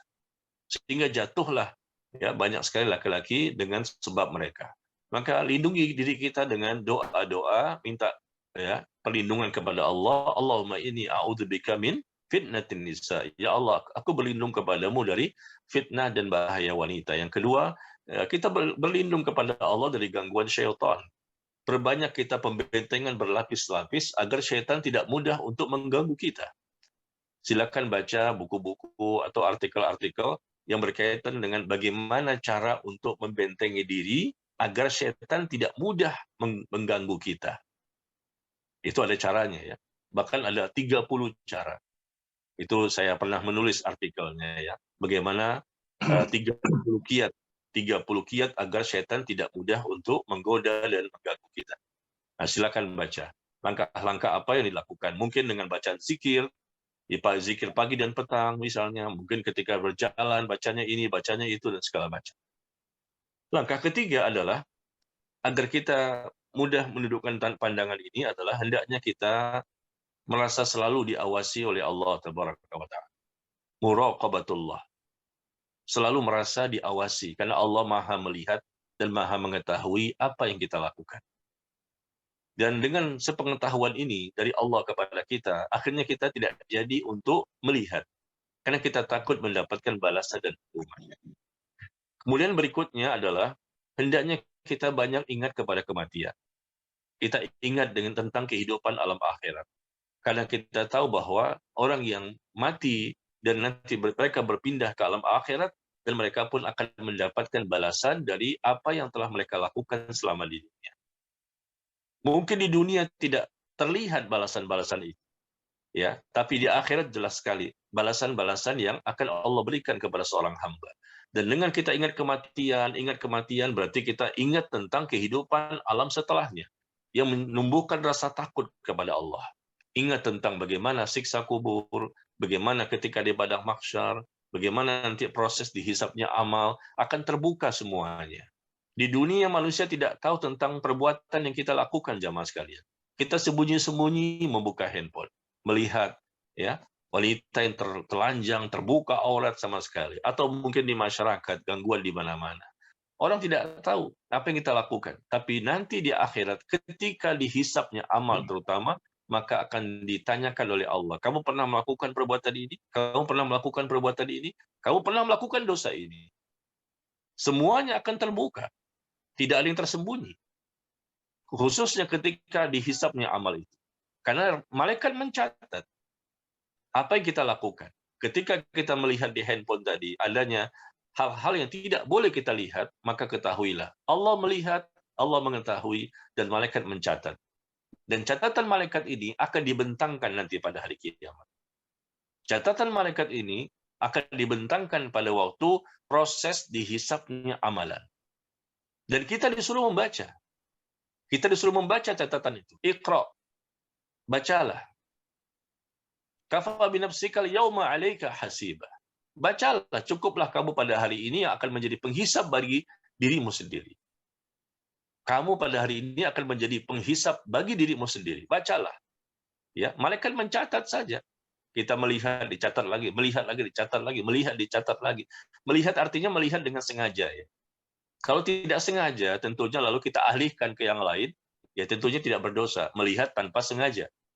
Dialihkan ke yang lain. Ya, terlihat lagi nggak sengaja, dialihkan lagi, tentu tidak berdosa. Tetapi ketika dilihat, dan kemudian dinikmati, dirasakan, kemudian seterusnya, bahkan dicari lagi yang lain-lain, ya tentunya dicatat semua oleh malaikat. Nauzubillah, nasallallahu salamah wal afiyah. Ya, awalnya mungkin menolak, dorongan kita, oh ini nggak boleh, ini haram, ini bahaya.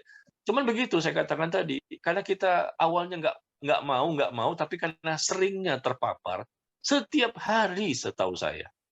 Coba buka Instagram, coba buka YouTube, saya rasa nggak bisa kita lari. Selalu ada wanita yang terbuka aurat. Barangkali kalau kita buka Telegram, aman.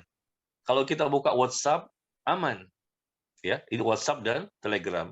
Tapi kalau sudah masuk Facebook, Instagram, kemudian YouTube, kita tidak bisa lari. Selalu ada wanita yang terbuka auratnya. Dan bagaimana cara untuk mengatasinya? Kita nggak bisa mengandalkan diri kita sendiri. Kita butuh bantuan dari Allah Tabaraka wa Ta'ala. Ya, jadi sekali lagi malaikat mencatat dan Allah mengawasi, dan nanti di akhirat di proses dihisapnya amal akan ketahuan semuanya, akan terbuka. Maka tumbuhkan rasa takut kepada diri kita, ya, bahwa kita nanti akan berhadapan dengan Allah. Dengan demikian mudah-mudahan kita pun tidak berani untuk menatap begitu lamanya, ya, pandangan-pandangan yang tidak boleh kita lihat. Ya, tumbuhkan rasa muraqabatullah, merasa selalu diawasi oleh Allah. Kemudian hendaknya kita sering-sering untuk menuntut ilmu. Dengan kita datang ke majelis ilmu, mendengarkan di online seperti ini, ya minimal seperti ini. Yang terbaik adalah kita datang langsung ke majelis-majelis ilmu. Dengan kita sering belajar, itu bisa insya Allah membangkitkan rasa takut kepada Allah. Semakin banyak ilmu kita, semakin tumbuh rasa takut. Kalau ilmu itu berkah. Karena Allah menyebutkan innama yakhsyallaha min ibadihil ulama. Sesungguhnya yang takut kepada Allah dari antara hamba-hamba Allah yang begitu banyak, yang punya rasa takut kepada Allah adalah orang yang berilmu. Untuk bisa melepaskan diri dari pandangan-pandangan yang tidak boleh dilihat ini, ya butuh rasa takut. Dan rasa takut itu tumbuh dengan sebab ilmu. Dan rasa takut ini juga tumbuh bisa jadi dengan sebabnya apa? Hati yang bersih. Bersihkan hati kita. Semakin bersih hati kita, semakin suci hati kita, maka semakin mudah untuk tumbuh rasa takut kepada Allah. Tapi kalau hatinya keras, hatinya berpenyakit, hatinya kotor, ya, maka susah untuk tumbuh rasa takut. Dan kemudian lembutkan hati ini. Setelah itu dilembutkan, dibersihkan hati dan dilembutkan hati. Bagaimana cara melembutkan hati? Dengan kita berziarah kubur. Dan Nabi menyebutkan demikian, bahwa dengan kita berziarah kubur, itu dapat menjadikan hati menjadi lembut.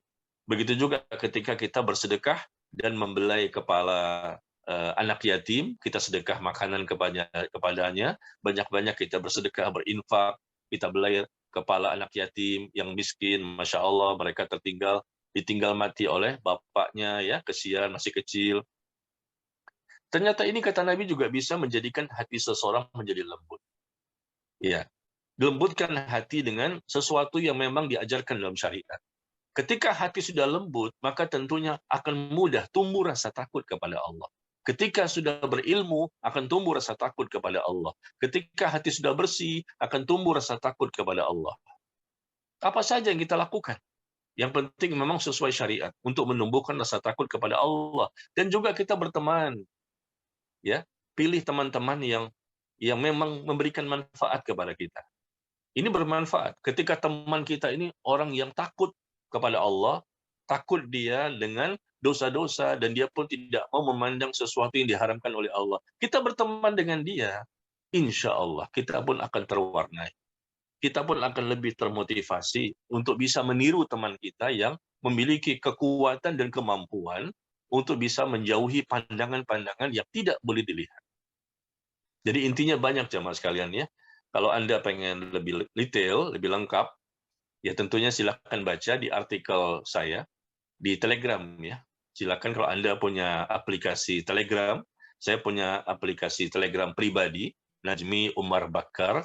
Silakan join di Telegram saya. Di situ ada artikel yang saya tulis berjudul 30 kiat, ya, 30 kiat selamat maksiat. 30 kiat selamat maksiat. Nah, bagaimana caranya untuk menjauhkan diri kita dari dosa? Ada 30 poin, lakukan 1, 2, 3, sampai 30. Insya Allah, jangankan masalah pandangan tadi, bahkan dosa-dosa yang lain pun insya Allah kita mampu untuk kita jauhi. Ya, mudah-mudahan. Ini namanya ikhtiar. Memang bukan kitanya yang hebat, tapi Allah yang menjadikan kita mampu untuk bisa menjauhi dosa apapun, bukan hanya pandangan saja, juga pendengaran. Mungkin pandangan terjaga, pendengarannya tidak. Mungkin pendengaran terjaga, lisannya tidak. Dan ternyata lisan ini lebih tajam, lebih banyak dosanya dibandingkan pandangan. Karena Nabi menyebutkan dalam hadis yang dikeluarkan oleh Imam At-Tabrani, ya, aktsaru khotai bani Adam fi lisani. Dosa yang paling banyak dilakukan oleh manusia ini, kata Rasulullah, adalah dosa pada lisannya. Dosa pada lisan merupakan dosa yang paling banyak di antara semua dosa. Ya, nah ini berbahaya. Dikhawatirkan matanya terjaga, telinga terjaga, lisannya tidak. Atau mungkin tangan, kaki, hati kemaluan. Ya, tentunya kita jaga semuanya dan kita banyak-banyaklah ya membaca artikel-artikel yang berkaitan dengan masalah ini.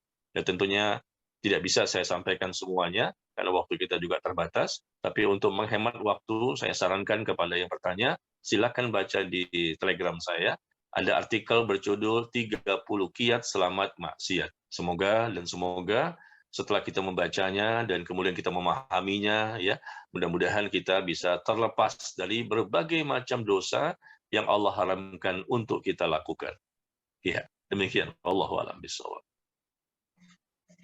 Baik, Ustaz. Selanjutnya ada beberapa pertanyaan ini, Ustaz. Kami bacakan. Afwan izin bertanya, apakah boleh kita mewarnai rambut yang berubah dengan warna hitam? Nah, kali ini sudah terjawab sama Ustadz. Kalau sekiranya ada yang mau ditambahkan, bisa Ustadz. Ya. Selanjutnya, ada satu lagi Ustadz. Izin bertanya juga Ustadz, tentang saling mencintai karena Allah. Saling mencintai karena Allah Azza wa Jalla.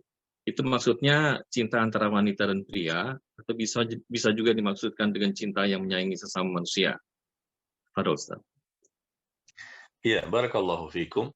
Yang pertama, ya, kalau memang ada keinginan untuk mewarnai uban yang ada di rambut, ya, jangan ketika masih ada sedikit uban sudah diwarnai.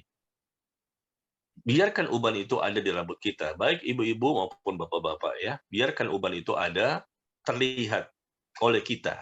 Dan itu berfungsi sangat banyak sekali. Kita setelah melihat adanya uban mungkin di jenggot bagi laki-laki, di kumis, atau mungkin di rambut bagi wanita, itu mengingatkan kita bahwa kita sebentar lagi akan meninggalkan dunia.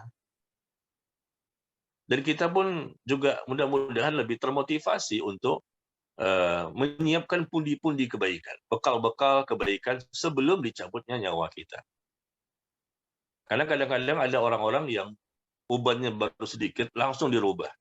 Dia tidak ingin kelihatan sebagai orang tua. Dia ingin kelihatan sebagai orang yang masih muda terus, ya. Ini jangan. Justru tadi disebutkan bahwa akan menimbulkan cahaya.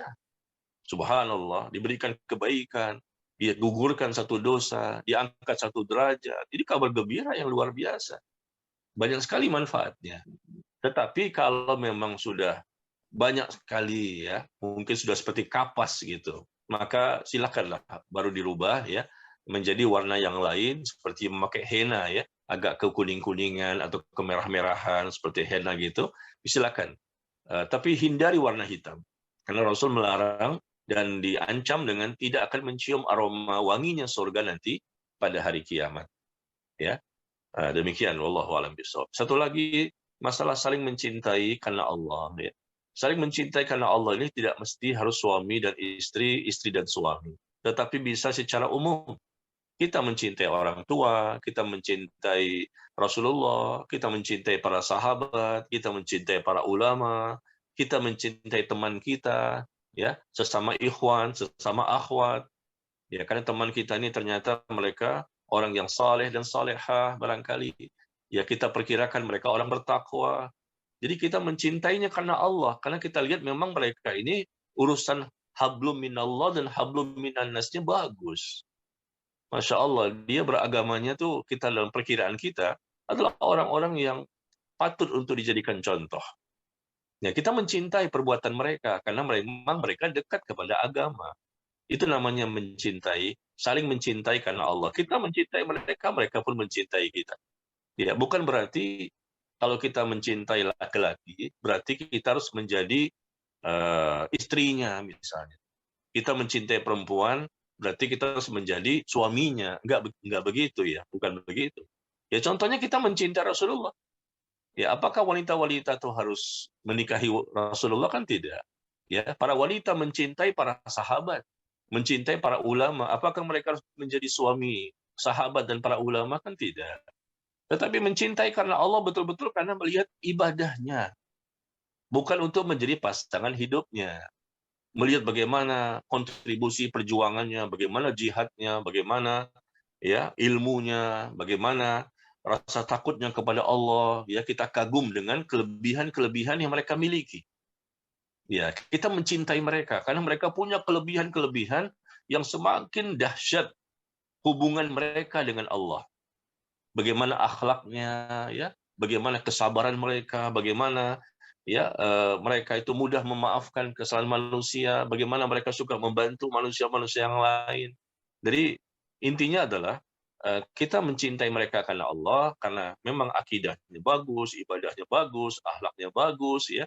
Mungkin juga mereka dakwahnya juga, masya Allah, kontribusinya banyak, karya-karya tulisnya dan lain-lain. Ya, banyak kelebihan yang kita lihat pada diri seseorang.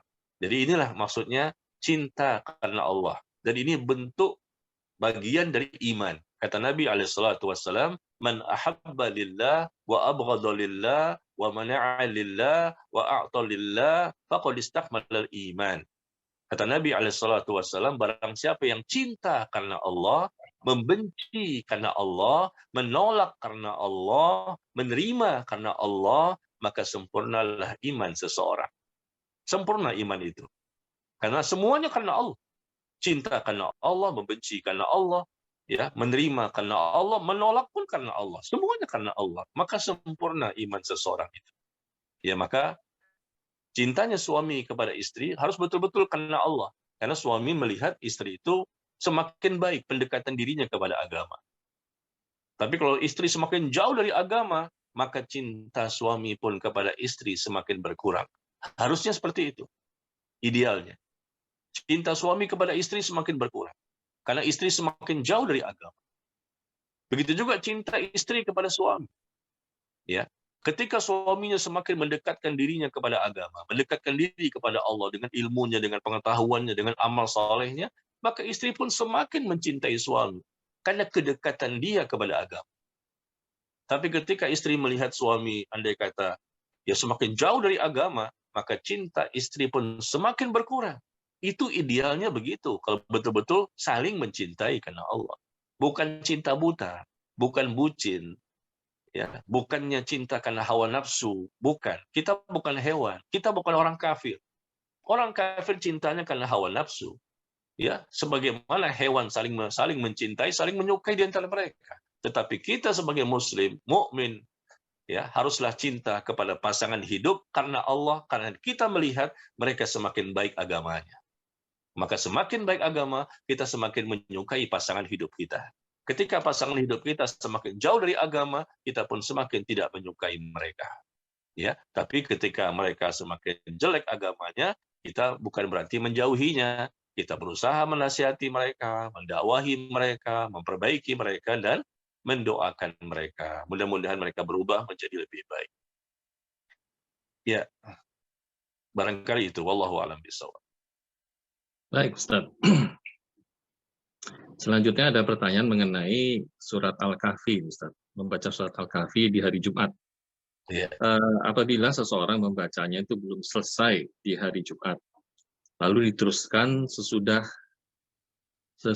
Isya, sudah masuk Sabtu. Oh, ini mungkin maksudnya diteruskan itu mungkin ba'da subuh maksudnya, Ustaz, ya. Maksudnya jadi bukan di malamnya Jumatnya, tapi di hari Jumatnya gitu loh. Karena di sini disebutkan diteruskan sesudah Isya. Sesudah Isya kan masih hari Jumat, Ustaz, ya. Iya. Jadi mungkin bisa dijelaskan di sini, Ustaz. Kadang-kadang seseorang mungkin membaca surat Kahfi di malam Jumatnya belum selesai, kemudian dilanjutkan mungkin nanti setelah terbit matahari, Ustadz ya. Nah, ini apakah boleh? Bagaimana Ustadz? Untuk penjelasannya Ustadz. Iya. Barakallahu fiik, membaca surah Al-Kahfi disunahkan di malam Jumat atau di hari Jumat. Ketahuilah, hari Jumat itu adalah hari Kamis ketika sudah masuk waktu maghrib. Mulainya hari Jumat. Maghrib di hari Kamis. Ya, hari Kamis sudah masuk maghrib, nah itulah awal hari Jumat. Ketemu lagi hari Jumat besoknya. Dalam Islam itu mulainya hari adalah terbenamnya matahari, yaitu maghrib. Dan bertemu lagi maghrib di esok harinya. Maghrib ketemu maghrib, itulah satu hari dalam Islam. Jadi sebetulnya malam Jumat itu sudah hari Jumat. Malam Jumat itu ketika terbenamnya matahari, Kamis malam Jumat, ketika di waktu maghrib, itu sudah hari Jumat. Atau istilah kita dengan malam Jumat. Sampai besoknya kapan? Hari Jumat sampai maghrib. Nah, jadi orang yang membaca surah Al-Kahfi tadi mungkin pas maghribnya, hari Kamis maghrib, maka mereka sudah masuk ya hari Jumat atau malam Jumat. Dan mungkin mereka tidak bisa habis karena panjang ya bacaannya, tidak masalah, bisa kita baca di waktu malamnya, barangkali bangun tahajudnya, barangkali waktu subuhnya, barangkali siangnya, sorenya. Intinya masih masuk hari Jumat atau malam Jumat. Ya, tidak masalah dicicil ya, boleh dicicil. Karena memang masih ada rentang waktu yang sangat panjang dari mulai maghrib hari Kamis sampai maghrib hari Jumat. Ya, demikian. Allahu a'lam. Baik Ustadz. Afwan Ustadz, mungkin tadi anak agak salah memahami pertanyaannya. Afwan juga buat penanya. Ini barangkali penanyanya ingin menanyakan seandainya di hari Jumat itu nggak selesai juga Ustadz. Jadi dilanjutkan lagi sesudah azan maghrib di hari Jumat, sehingga memang sudah masuk hari Sabtu. Itu barangkali yang ditanyakan Ustadz. Tafadhol Ustadz. Disunahkan ya, lebih dianjurkan dan lebih diutamakan dibaca di malam Jumat atau di hari Jumat, sehingga berganjaran atau berpahala yang besar, bahkan diberikan cahaya. Artinya membaca surah Al-Kahfi boleh-boleh saja di hari Senin, Selasa, Rabu, hari Ahad, hari Sabtu. Bebas kita baca Quran kapan saja. Tetapi karena ada hadisnya yang dikhususkan, ada keutamaan tersendiri pada malam Jumat dan di hari Jumat, maka kita jangan meyakini bahwa ya kalau dibaca di hari-hari lain pun akan juga mendapatkan keutamaan yang sama. Berbeda tentunya. Kalau Anda baca di hari Sabtu atau sudah malam Sabtu, ya tentunya baca Quran kan boleh-boleh saja, kapan saja dan di mana saja, tetapi keutamaannya bisa jadi tidak Anda dapatkan. Keutamaannya membaca surah Al-Kahfi kan disebutkan barang siapa membaca di malam Jumat atau di hari Jumat, itu saja baru keutamaannya mendapatkan cahaya tadi. Kalau kita baca dari Sabtu, hari Ahad, Senin, Selasa, Rabu, Kamis, ya tentunya tidak mendapatkan keutamaan dengan cahaya tadi, tapi sekedar keutamaan membaca Al-Quran secara umum, membaca Quran secara umum, di mana satu hurufnya dapat 10 kebaikan. Alif, Lam, Mim, 3 huruf. Alif 10, Lam 10, Mim 10.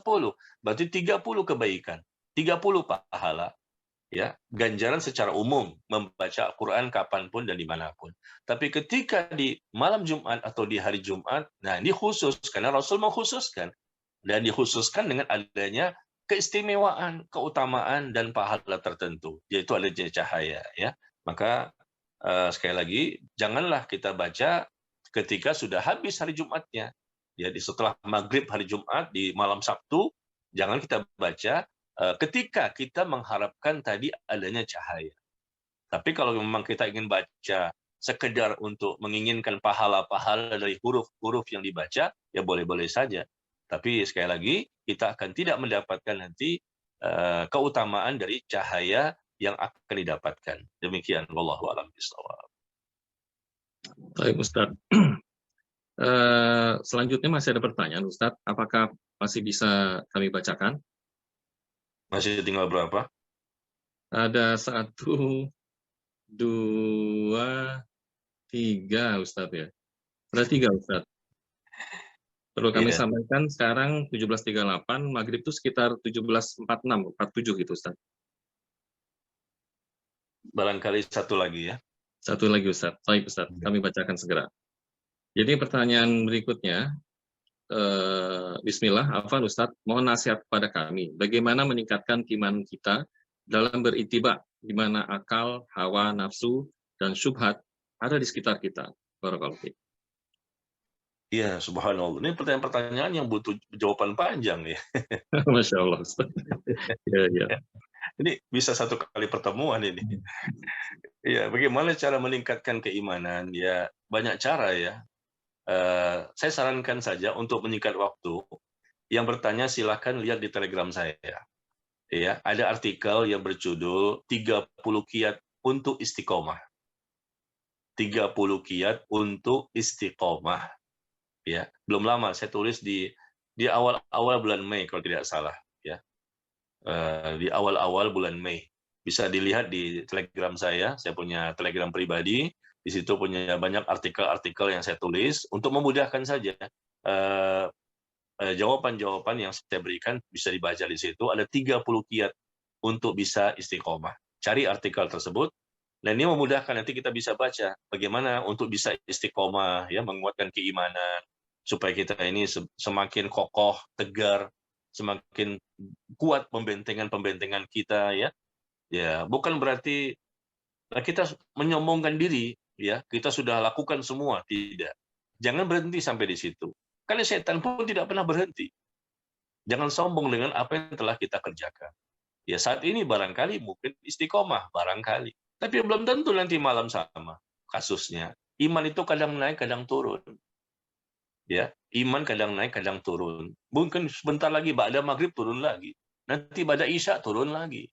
Ya, mungkin besok juga turun lagi. Makanya kita perlu langkah-langkah yang begitu banyak. Dan iblis pun memiliki barangkali 1000 kiat untuk menjatuhkan manusia kepada dosa. 1000 kiat.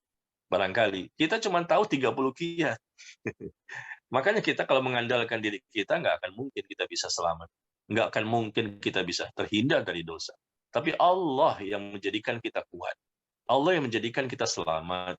Ya, dan Allah menjadikan kita selamat, menjadi kuat pembentengannya, kuat imannya. Ya tentunya setelah Allah melihat kita ada usaha atau tidak. Kalau kita melakukan usaha-usaha itu, ya, usaha-usaha yang saya sebutkan tadi, ada 30 kiat selamat maksiat, 30 kiat untuk istiqomah, dan lain-lain.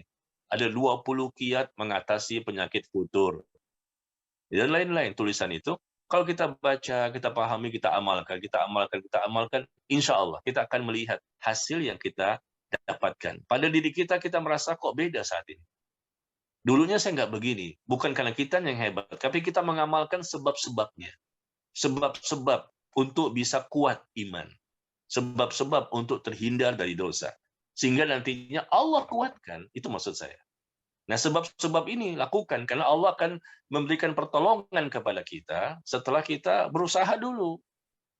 Ya, melakukan sebab-sebabnya, melakukan kiat-kiatnya. Setelah kita melakukan sebab-sebab dan kiat-kiat ini, maka insya Allah nanti Allah akan kuatkan iman kita, sehingga kalaupun kita jatuh pada dosa, ya namanya manusia kan nggak mungkin ya tanpa dosa. Kalaupun jatuh pada dosa, mudah-mudahan hanya dosa kecil. Dan kalaupun dosa kecil ini pun tidak sering-sering terjadi. Ya, semua dosa besar mampu kita hindari, dan dosa kecil pun semakin hari semakin sedikit jumlahnya. Dan ketaatan-ketaatan semakin banyak kita lakukan, baik yang wajib maupun yang sunnah. Dengan adanya pembentengan iman yang kuat, dan setan sulit untuk memberikan gangguan-gangguan dan bisikan kepada kita. Sekali lagi, Allah melihat usaha kita. Ketika usaha kita banyak, sungguh-sungguh, semangat, jihad kita, mujahadah kita, ya, maka insya Allah Allah pun akan semakin memberikan bantuan dan pertolongan, dan akhirnya mampu melejitkan ibadah kita kepada Allah Tabaraka wa Ta'ala. Ya, demikian sampai di sini barangkali. Mohon maaf atas segala kekurangannya. Mudah-mudahan bermanfaat ya, dan Allah semakin menjadikan kita orang-orang yang mendekat kepadanya. dan kita pun semakin semangat untuk mengamalkan apapun ilmu yang telah kita pahami dan kita pelajari. Ingat bahwa dunia tempat kita beramal, dan nanti akhirat tempat menerima balasan, mungkin balasan kebaikan atau balasan keburukan. Marilah kita sama-sama berjuang. Saya mengajak diri saya pribadi dan seluruh jamaah sekalian, Bapak dan Ibu, ikhwan dan akhwat, ayo sama-sama yuk kita berjuang. Kita berjuang untuk menjadi orang yang lebih baik dan lebih baik. Mumpung masih ada waktu, masih ada tenaga, masih ada umur, masih ada kesehatan, masih ada waktu luang, dan lain-lain. Manfaatkan semua nikmat yang Allah berikan kepada kita, dan insya Allah, biidznillah, ya, Allah pun akan semakin menjadikan kita menjadi lebih baik imannya, ilmunya, dan amalnya dalam kehidupan, sehingga akhir nantinya kita targetkan mudah-mudahan menjadi orang yang dapat husnul khatimah. Wallahu ta'ala a'lam bisawab. Wa sallallahu ala nabiyyina Muhammad walhamdulillahi rabbil alamin. Subhanakallahumma wa bihamdika asyhadu an la ilaha illa anta astaghfiruka wa atubu ilaik. Wassalamualaikum warahmatullahi wabarakatuh.